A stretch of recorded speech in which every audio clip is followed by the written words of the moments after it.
Well, it's such an important relationship. It's the absolute duty of universities to be engaged in society, to work with society, to work for society, to be influenced by society. So it's a two-way process. It's our civic duty. But society means lots of things. So it could be our local community, it could be organizations with whom we go into partnerships, like charities or research organizations. It could be industry, it could be other partners, corporate partners. So there are all kinds of societies we as universities work with. But it is important that we are embedded in society. We can't be an ivory tower on our own, standing there. We need to invite people in. We need to make our buildings open to people to come in, even if it is not connected to teaching or learning or research. It's about getting rid of the mythology that universities are only for the elite. It is getting people in to see we are a normal organization, open to everything, making it possible for everybody to work with us, whether it is for young people who have the potential to go to university but are too scared or don't have perhaps the academic grades, or who come from families who wouldn't have thought about going to universities. But it's also about the local community who can come in and you can see we have facilities that they can use. We have students, staff, people they can engage with just to learn from each other. Well, I think, first of all, we need to be physically open. So it's important that we do not have barriers at the university. It's important we do not have a big reception desk where people are scared. We need to have open doors. We need to have lots of space around us, squares around us. So if we build a campus or if we renovate a campus or rebuild a campus, we need to be aware of what the building looks like. Then we need to offer events that are easily accessible and of interest to everybody. Many universities, for example, offer drama studies. So many universities have a theatre. So why not invite the local community in or anybody else to come and visit a play which is organized and staged by our students? Other possibilities are if you think about working with schools. So why do not get the school children in the summer when their parents do not have time to look after them because they work? And then you offer activities for the children, for free obviously. It costs money, but it has to be free. And these children might enjoy being in the university. And then the parents, when they pick up their children, they also come in and see, oh my goodness. And this way you also foster the notion of lifelong learning. And people come in and say, oh, I might come back and do a course here. Yeah, even when they're a parent or a grandparent. For example, at Queen Margaret University, we have 3 generations at the university.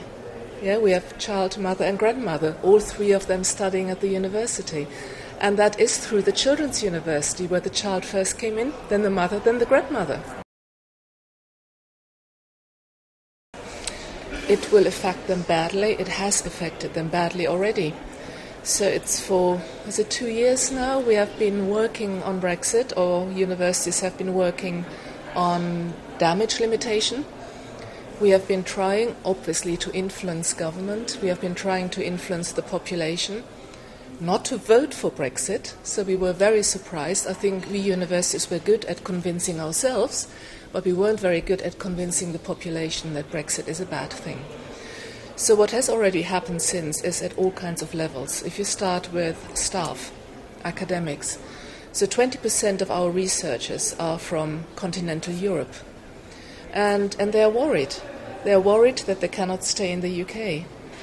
So what we are trying to do, all universities in the UK, we have been trying to help them with legal advice. We have been helping them with costs to get citizenship or residency, just for them to feel safe.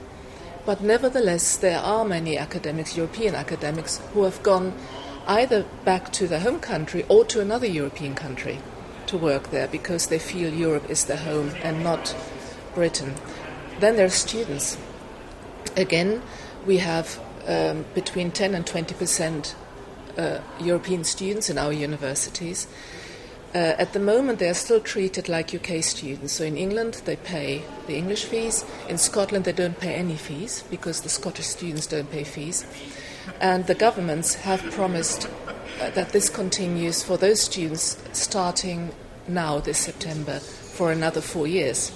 But after that, the future's uncertain, and we want to keep the European students because they are good. They're academically really good, and they enrich the academic life of our universities. And then we obviously also have the exchanges, Erasmus and so on, which are endangered by that. And last but not least, research. We have so much European research funding.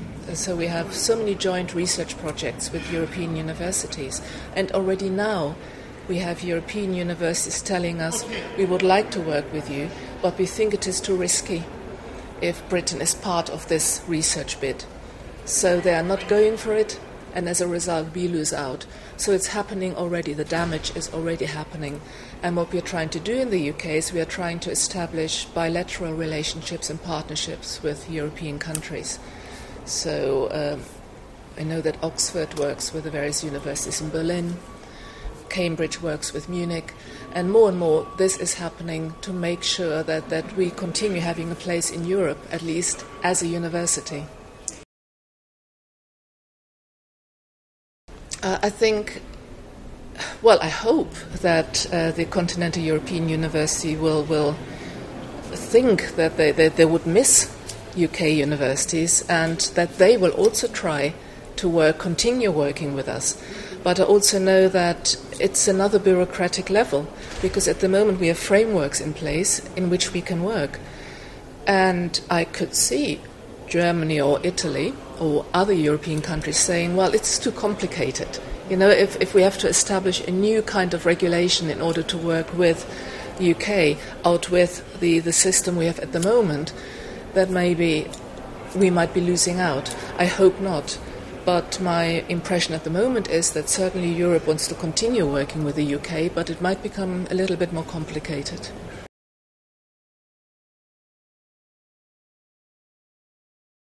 No, there isn't. So, as I said, at the moment, we can still accept European students under the same old conditions, and this is why they're still coming. So at my university, applications have increased again.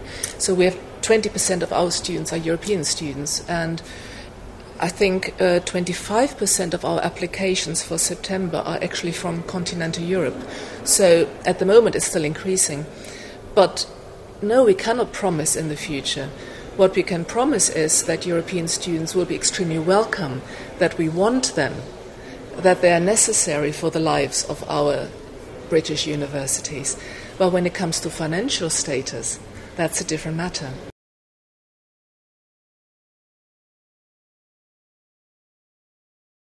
I think the GUC helps because it brings people together from, I think it was 25 countries.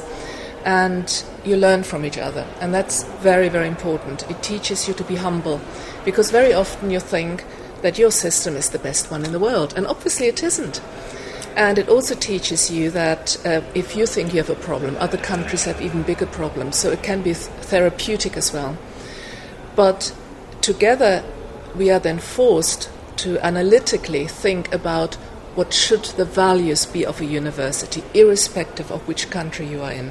And that brings you back to where you really want to be, and not only in your little world, but what university should be about. And that is definitely the value for me.